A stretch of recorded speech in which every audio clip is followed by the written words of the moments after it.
Hi. So you have answered most, if not all, of my questions that I came here with, so thank you for that. Don't rub it in for that guy. He's already mad. Abraham, why do you pick a guy who has no questions? His life's perfect. So one question that has come up from the things that you say is, so when you were talking about your fire feature and everything, don't worry about the amount of gas you're using and just basically consume and believe in the universe's ability to supply desire. So that's so big. You've got a choice. You can believe in shortage or you can believe in abundance. Take your pick. But you can't do both. Right. And I believe in abundance. Next. One thing I guess I struggle with so much. I mean, we have oceans that have islands of plastic in them, and how do you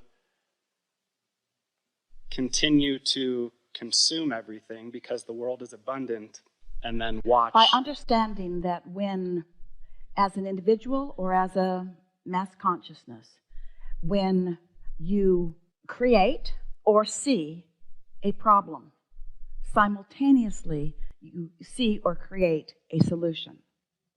So the physical environment, the universe, expands through the very thing that you think you're wanting to avoid. If you believe that things as they are will always and only be what is, then we can understand how you could support your belief in the shortage of something, because you say there's only this much that we've found. It's a finite amount of something. And if we are irresponsibly utilizing it, squandering it, wasting it, then it could be in short supply.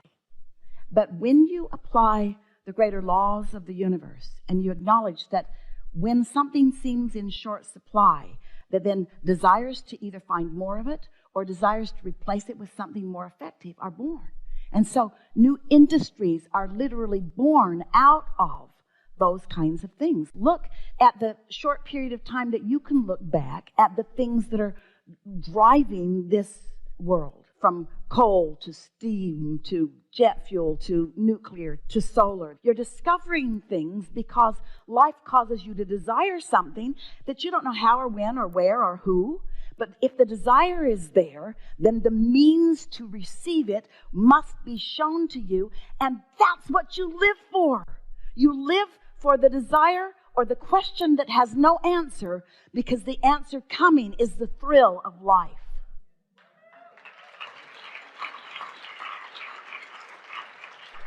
So, wouldn't it just be really a kick in the pants if all of that waste that you're worried about is the future fuel of the world? That would be amazing. I think it shall be. It's not far-fetched. No, it's not. Within everything, there is something. That's really profound. You may write that down. Thank you. I think that we appreciated your point. We appreciated your vantage point. We really appreciate the conversation. I appreciate you clearing up my doubts. We just want you to answer these questions from the standpoint of your inner being. Do you believe in infinity or finite? Do you believe in forever or temporary? Do you believe in more or less? Do you believe in abundance or absence of abundance? Do you believe in energy or nothingness? Do you believe in something or nothing? And the wonderful thing is that every time someone gets focused upon the absence of something that they want, you know what happens? They create the presence of it. And sometimes future generations have to be born to discover it, because the person who has focused upon the absence of it won't let themselves believe in the presence of it. But new ones are born who haven't practiced the absence of it, and they show up and they say, well, looky there. Looky there. Yeah. There must be someone over here. There must be someone over here. Sorry, there's no one over there. Right here. I'm a very empathetic person. And it's easy for me to connect to other people's pain. And Well, again, you have our condolences. Sorry? You have our condolences. Exactly. And our wonder, why would you do that? I know. I honored that until today. So, You know what compassion is? Because you think that that's what that is, that empathy. But here's what true compassion is. Compassion is looking at another through the eyes of their inner being. and I get that. I see that today. Absolutely. So you have to sort of practice that and just don't let it get going. Momentum has a lot to do with that. And over time, you can all garner some momentum about those things. And it's seen by most as virtuous. And we're not asking you to ignore. In other words, sometimes by noticing that somebody's in trouble, you have an inspire to be of value. We're not asking you to just walk away. We're asking you to tend to your own vibration so that you have something to offer.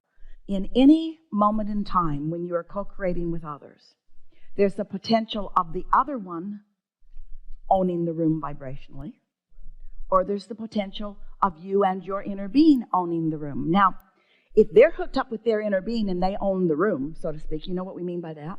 Then they're of advantage to everybody. And so we're not asking you to be the dominant one all the time. There are lots of people who get tuned in, tapped in, turned on, who are of value when they're blowing and flowing. You just don't want somebody who's not connected to source energy to be owning the room. And that's what people who feel like victims do. That's what people who feel sorry for themselves do. When they get going like that, and they tell you those really sad stories, and they get your attention, and they own the room from their place of complete diminishment, that's what we're asking you to just be aware of, you see. Because nothing good is going to come from that, not now. Somebody needs a nap or a lobotomy. So instead of empathizing or nurturing them through their pain, focus on the greater vision that you have for their life and yours. But do you remember what we said to you just now, to your really early question? And we said, if it doesn't feel good, don't spend any time on it. And if it does feel good, milk it. So where does nurturing them through their pain fit into that? Agreed. So instead, then focus on the positive vision you want for their life. And usually you have to do that at another time, at another place when they're not there. Because if they get a whiff that they haven't convinced you and they haven't motivated you to action because of their struggle, because that's how they're used to playing you. They're used to playing you through their struggle and watching you respond to their struggle, and some of them are really, really good at it. So you have to get clear about this when they're not around, because when they see that you're not coming along, they're going to give it everything they've got. And so you have to practice your successful thoughts about them when they're not fighting you on it. You have to know who they really are when they're not hell-bent on showing you that that's not who they are. Have you ever been in a situation where somebody's arguing for their limitations and you're trying to show them the bright side? And the more you try to show them the bright side, the more evidence they bring to you, until finally you just say, you win. You're a loser. There's no hope for you. I give up. And then a lot of people call that empathy. We call that ineffective leadership. We call that not being in sync with who you really are. Where true compassion is being able to hold your own about their value and their worth and their potential success even when they can't. Seeing who they really are, not who they're currently being.